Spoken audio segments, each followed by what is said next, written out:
Brighter, smarter, better than ever. At least that's what we're promised to get with the new Amazfit GTR 2. One of the most anticipated smartwatches. Is it really good enough? Let's inspect.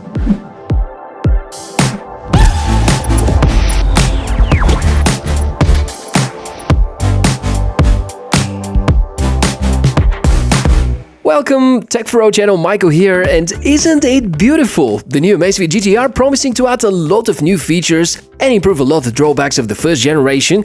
If you follow the news around the Amazfit GTR series, you may have heard about the famous GPS accuracy problems, which I never experienced on my end, but seem to affect a lot of people these days. I'll of course let you know about the GPS performance and the rest of the features, as well as everything interesting about the software. Let's begin with the price and the closest competitors in terms of features. The GTR 2 is released as a smartwatch, although it's more or less a feature watch, something like a Mi Band on steroids with added GPS, SpO2 sensor, microphone and speaker, and a little more functions. Despite these improvements, it remains primarily a fitness tracking device without the ability to be truly smart as the watch is running Wear OS or Tizen OS and others. Apparently, it belongs to the category where we are going to find the Huawei Watch GT2, the Magic Watch 2, the TicWatch GTX and similar. The price is around $169, more expensive than the Honor Magic Watch 2, but definitely cheaper than the Huawei Watch GT2 Pro. So it's not bad, but considering the fact you can buy a decent Wear OS device for $100 more and having about $50 higher price than the predecessor, it should be a pretty good one in order to be successful. As usual, if you're looking to get it from a reliable source at a good price, check the links in the description below the video. Let's unbox. I'll be unpacking for you the aluminum-coated Sports Edition. There also is the stainless steel variation, which arrives with a different band and is supposed to look a little more premium. We notice most of the good sides on the Amazfit package. Generally, one gets a nice feeling while unpacking the device. Inside, the smartwatch, some instructions, and of course the magnetic charging cable. So no, there is no wireless charging. At first sight, the watch seems to have a nice big OLED screen and mostly aluminum construction, which are good signs about decent build quality. The sensors for measuring your HR and blood saturation are on the back. You're gonna also notice these small circles on the top and the bottom, which are the charging pins. If you're eager to know about the tech specs, they are quite interesting. Amazfit themselves call the watch a classic essential. While the chipset's exact model and specs remain unknown, the same one is used with the GTS 2 and likely based on ARM technology similar to what we find with the Huawei Watch GT series. However, you will notice better interface responsiveness and the animations are running much smoother. There's some usable storage where you can copy music to, so while there is no LTE edition of the watch, you can still keep some offline music and listen to it while you're doing sports. 1.39 inches OLED display, 471 mAh battery, a weird amount, Bluetooth 5, Wi-Fi, microphone, speaker, compatibility with 22mm bands, 2 mechanical buttons on the side, it's 5 ATM waterproof, and at some point may even get support for a smart assistant, Alexa. So based on the specs sheet, it's supposed to be a very capable device. On top of that, Amazfit are promising remarkable battery life, namely somewhere between 14 and 28 days. We'll see about that. Of course, I've been pushing it to the limits with some testing. If you're not fans of hearing specs or you don't care much about the details, we're promised to have great connectivity and hard-to-match battery endurance, combined with a lot of interesting features. So let's start with the speaker.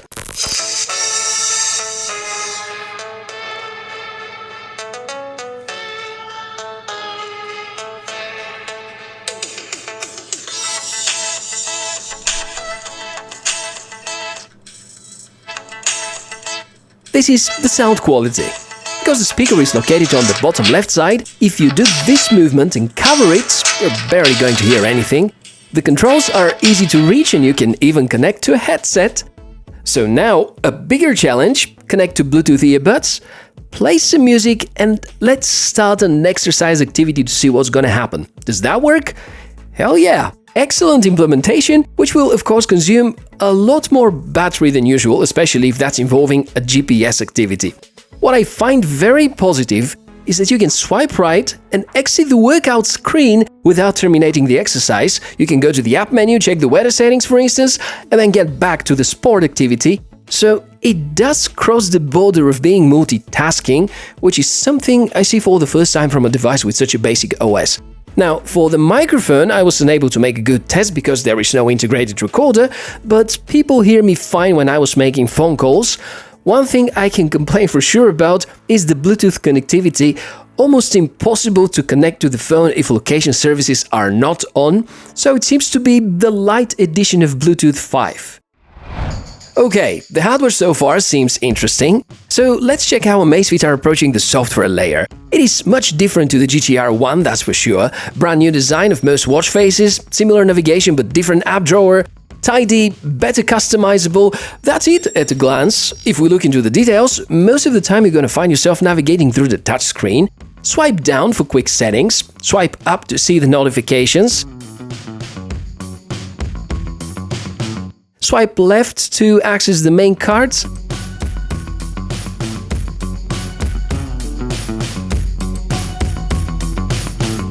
And swipe right for this, something like a multitasker.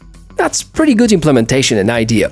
The buttons on the side are also helpful. The one on top is Home and App Drawer button.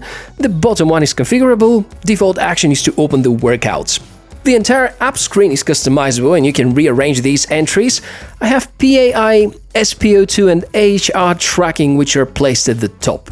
There aren't too many of them if we scroll more.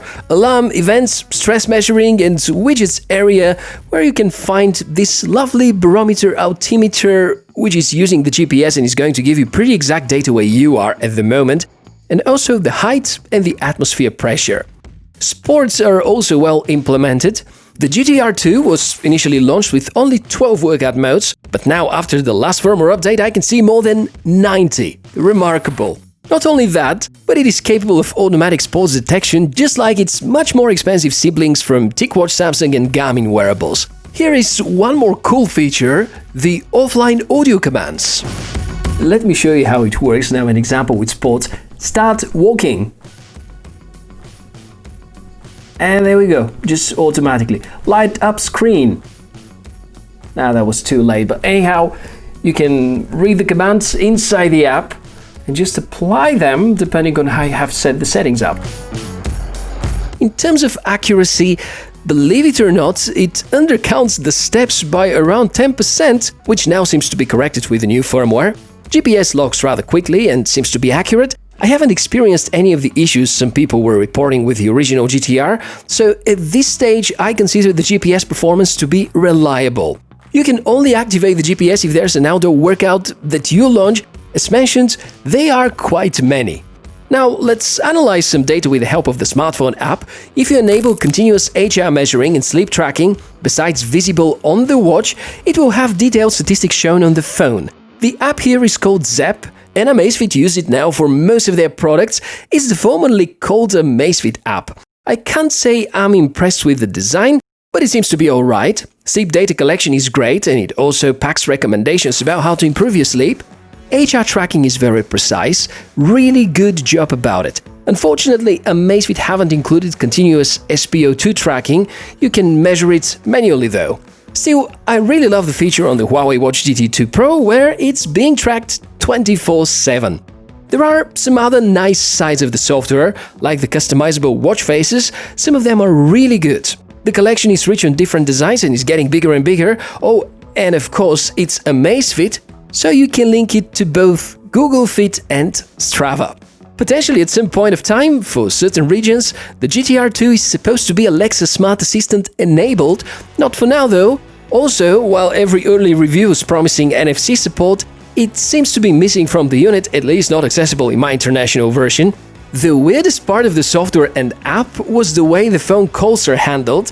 Might be something better working with Mi phones, but on the OnePlus I had two options: to either not get any notification about calls at all, or to transfer all the calls to the watch by switching the feature from the smartphone app and this to be picked as primary speaker and microphone.